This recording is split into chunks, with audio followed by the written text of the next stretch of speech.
রমজানের এই পবিত্র মাসে আপনারা শুধু মুনাফার কথা না ভেবে আল্লাহ তাআলার সন্তুষ্টি অর্জনের লক্ষ্যে কাজ করুন, তার আদেশ মেনে চলার চেষ্টা করুন।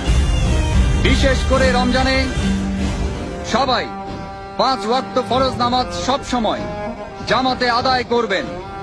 তারাবির সময় সাম্রাজ্যের নিরাপত্তা প্রহরী ছাড়া বাদ বাকি সবাই এশার নামাজ পড়ার পর দোকান খুলে না বসে রমজানের রহমত অর্জন করার জন্য তারাবির নামাজ পড়তে যাবেন।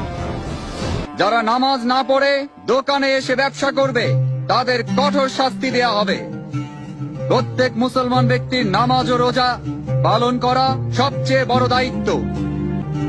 এই পবিত্র মাসে 5 ওয়াক্ত নামাজ জামাতে পড়ার জন্য আপনারা সবাই মসজিদে যাবেন। বায়াজিদ মসজিদের ময়দানে ইবাদত করতে আসা মহিলাদের আশেপাশে ঘোরাঘুরি